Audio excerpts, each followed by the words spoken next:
Please do like share subscribe and comment और साथ में बेल आइकन दबाना बिल्कुल ना भूलें। गुड आफ्टरनून फ्रेंड्स, आज की ताज़ा खबर इस प्रकार से है। उत्तराखंड के हल्द्वानी में रेलवे की ज़मीन से अवैध कब्जा हटाने के नैनीताल हाईकोर्ट के आदेश के विरोध में हज़ारों लोगों का विरोध गुरुवार को भी जारी रहा। विरोध के बीच करीब 50,000 लोगों के लिए आज का दिन अहम था। बनभूलपुरा और गफूर बस्ती में रेलवे की ज़मीन से अवैध कब्जा हटाने को लेकर गुरुवार को सुप्रीम कोर्ट में सुनवाई हुई। सुनवाई के दौरान सुप्रीम कोर्ट ने बड़ी राहत दी है। सुप्रीम कोर्ट ने हाई कोर्ट के उस आदेश पर स्टे लगा दिया है जिसमें रेलवे को 7 दिन में अतिक्रमण हटाने का आदेश दिया गया था। सुप्रीम कोर्ट ने कहा है कि 7 दिन में अतिक्रमण हटाने का फैसला सही नहीं है। ट्विटर पर भी हल्द्वानी ट्रेंड होने लगा था, तो बताते चलें कि इस रिपोर्ट में कि आखिर ये पूरा मामला है क्या। दरअसल रेलवे भूमि से अतिक्रमण हटाने के लिए नैनीताल हाईकोर्ट के आदेश पर रेलवे ने सार्वजनिक नोटिस जारी कर दिया था। इसमें रेलवे स्टेशन से 2.19 किलोमीटर दूर तक अतिक्रमण हटाया जाना था। खुद अतिक्रमण हटाने के लिए 7 दिन की मोहलत दी गई थी। जारी नोटिस में कहा गया था कि हल्द्वानी रेलवे स्टेशन 82.900 किलोमीटर से 80.710 किलोमीटर के बीच रेलवे की भूमि पर सभी अनाधिकृत कब्जों को तोड़ा जाएगा। 7 दिन के अंदर अतिक्रमणकारी खुद अपना कब्जा हटा ले, अन्यथा हाईकोर्ट के आदेश अनुसार अतिक्रमण तोड़ दिया जाएगा। उसका खर्चा भी अतिक्रमणकारियों से वसूला जाएगा। अतिक्रमण मामले में हाईकोर्ट के आदेश को चुनौती देने के लिए सोमवार 2 जनवरी 2023 को सुप्रीम कोर्ट में हल्द्वानी के सराफत खापताया जाते हैं कि बनभूलपुरा और गफूर बस्ती में रेलवे की भूमि पर करीब 50 साल पहले अतिक्रमण शुरू हुआ था। अतिक्रमण अब रेलवे की 78 एकड़ जमीन पर फैल गया है। स्थानीय लोगों का दावा है कि वो 50 साल से भी अधिक समय से यहाँ रह रहे हैं। उन्हें वोटर आईडी कार्ड, आधार कार्ड, राशन कार्ड, बिजली, पानी, सड़क, स्कूल आदि सभी सुविधाएं भी सरकारों ने ही दी हैं। लोग सभी सरकारी योजनाओं का लाभ भी उठा रहे हैं। पीएम आवास योजना से भी लोग लाभान्वित हो चुके हैं। दावा है कि वो नगर निगम को भी टैक्स भी देते हैं। इनमें मुस्लिम आबादी की बहुलता है। इन समेत 11 लोगों की याचिका वरिष्ठ अधिवक्ता सलमान खुर्शीद की ओर से दाखिल की गई। बता दें कि नैनीताल हाईकोर्ट की सख्ती के बाद 2016 में आरपीएफ ने अतिक्रमण का मुकदमा दर्ज किया, लेकिन तब तक करीब 50,000 लोग रेलवे की ज़मीन पर आबाद हो चुके थे। नैनीताल हाईकोर्ट ने नवंबर 2016 में रेलवे को 10 सप्ताह में अतिक्रमण हटाने का सख्त आदेश दिए थे। इसके बाद भी रेलवे, आरपीएफ और प्रशासन नरमी दिखाता रहा। रेलवे का दावा है कि उसकी 78 एकड़ ज़मीन पर अवैध कब्जा है। रेलवे की ज़मीन पर 4,365 कच्चे पक्के मकान बने हैं। 2016 में नैनीताल हाईकोर्ट ने अतिक्रमण हटाने का आदेश तो दिया, लेकिन इसके बाद मामला सुप्रीम कोर्ट पहुंच गया। सुप्रीम कोर्ट ने याचिका पर सुनवाई करते हुए अतिक्रमणकारियों को व्यक्तिगत रूप से नोटिस जारी करने और उनकी आपत्ति को 3 महीने में निस्तारित करने का आदेश रेलवे को देते हुए मामले को वापस हाईकोर्ट में सुनवाई के लिए भेज दिया। इसके बाद नैनीताल हाईकोर्ट ने रेलवे को 31 मार्च 2020 तक उनके समक्ष दायर वादों को निस्तारित करने का आदेश दिया। रेलवे की रिपोर्ट के मुताबिक अतिक्रमण की जद में आए 4,365 वादों की रेलवे प्राधिकरण में सुनवाई हुई, जिसमें से 4,356 वादों का निस्तारण हो चुका है। अतिक्रमणकारी कब्जे को लेकर कोई ठोस सबूत नहीं दिखा पाए। मामले को लेकर उत्तराखंड के मुख्यमंत्री पुष्कर सिंह धामी ने कहा है कि सभी को न्यायालय पर विश्वास रखना चाहिए। मुख्यमंत्री ने कहा, न्यायालय का जो भी फैसला आएगा सरकार उसी हिसाब से काम करेगी। ये न्यायालय और रेलवे के बीच की बात है। राज्य सरकार इसमें कोई पार्टी नहीं है। उच्चतम न्यायालय का जो भी निर्णय आएगा राज्य सरकार उस पर काम करेगी।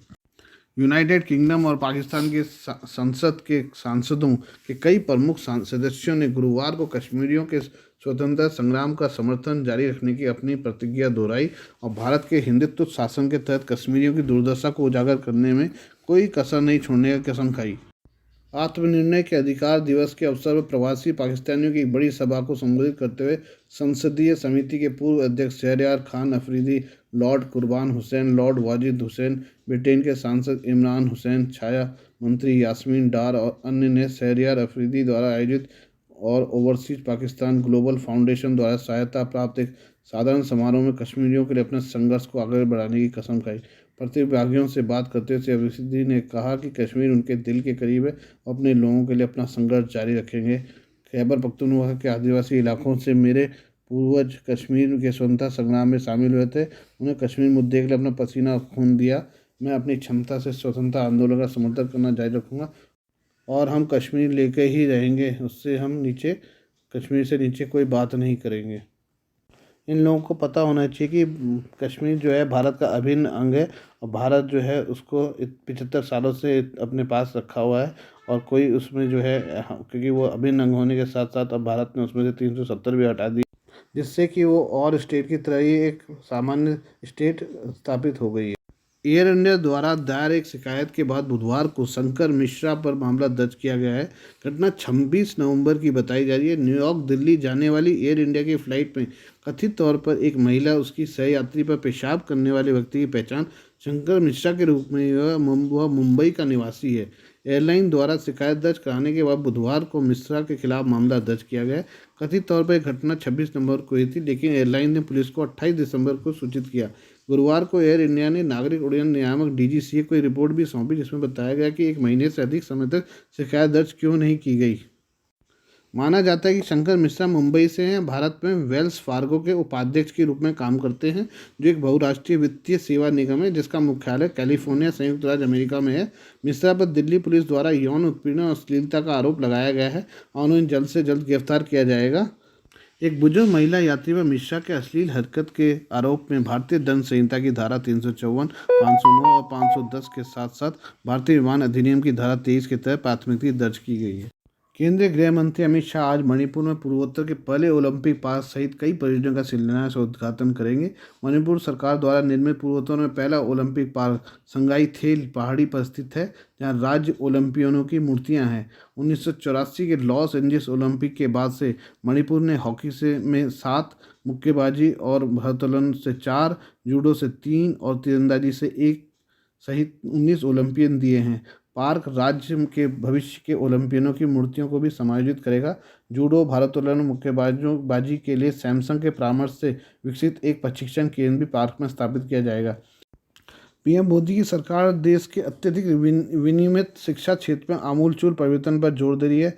भारत ने येल, ऑक्सफोर्ड और स्टैनफोर्ड जैसे प्रमुख विदेशी विश्वविद्यालयों को दक्षिण एशियाई राष्ट्र की उच्च शिक्षा के एक ओवरहॉल के हिस्से के रूप में कैंपस स्थापित करने और डिग्री प्रदान करने की अनुमति देने की दिशा में एक कदम उठाया है। विश्वविद्यालय आयोग के नियामक ने गुरुवार को सार्वजनिक प्रतिक्रिया के लिए एक मसौदा कानून का अनावरण किया, जो पहली बार देश में विदेशी संस्थानों के प्रवेश और संचालन की सुविधा चाहता है। मसौदे के मुताबिक स्थानीय परिसर घरेलू और विदेशी छात्रों के लिए प्रवेश मानदंड, शुल्क संरचना और छात्रवृत्ति पर फैसला कर सकता है। संस्थानों को फैकल्टी और स्टाफ की भर्ती करने की स्वायत्ता होगी। प्रधानमंत्री नरेंद्र मोदी की सरकार भारतीय छात्रों को सस्ती कीमत पर विदेशी योग्यता प्राप्त करने और भारत को एक आकर्षक वैश्विक अध्ययन गंतव्य बनाने में सक्षम बनाने के लिए देश के अत्यधिक विनियमित शिक्षा क्षेत्र में आमूल परिवर्तन पर जोर दे रही है। कुछ विश्वविद्यालयों ने पहले ही भारतीय संस्थानों के साथ साझेदारी स्थापित कर ली है, जिससे छात्रों को आंशिक रूप से भारत में अध्ययन करने और विदेशों में मुख्य परिसर में अपनी डिग्री पूरी करने की अनुमति मिल गई है। वर्तमान कदम इस विदेशी संस्थानों को स्थानीय भागीदारों के बिना कैंपस स्थापित करने के लिए प्रोत्साहित करेगा। लीजिए, और दिनों की तरह हमारे घरेलू नुस्खे इस प्रकार से हैं। अगर आपके कान में दर्द है तो प्याज पीसकर उसका रस कपड़े से छान लें, फिर उसे गर्म करके 4 बूंद कान में डालने से कान का दर्द समाप्त हो जाता है। अगर आपके दांतों में दर्द है तो हल्दी एवं सेंधा नमक महीन पीसकर उसे शुद्ध सरसों के तेल में मिलाकर सुबह शाम मंजन करने से दांतों का दर्द बंद हो जाता है। और अगर आपके दांतों में सुराख है तो कपूर को महीन पीसकर दांतों पर उंगली से लगाएं और उसे मलें। सुराखों को भली प्रकार साफ कर लें, फिर सुराखों के नीचे कपूर को कुछ समय तक दबा कर रखने से दांतों का दर्द निश्चित रूप से समाप्त हो जाएगा। आज का भारत में गोल्ड रेट इस प्रकार से है। 10 ग्राम 22 कैरेट गोल्ड रेट जो है वो 50,900 का है और 24 कैरेट गोल्ड रेट जो है 10 ग्राम का वो 55,530 का है।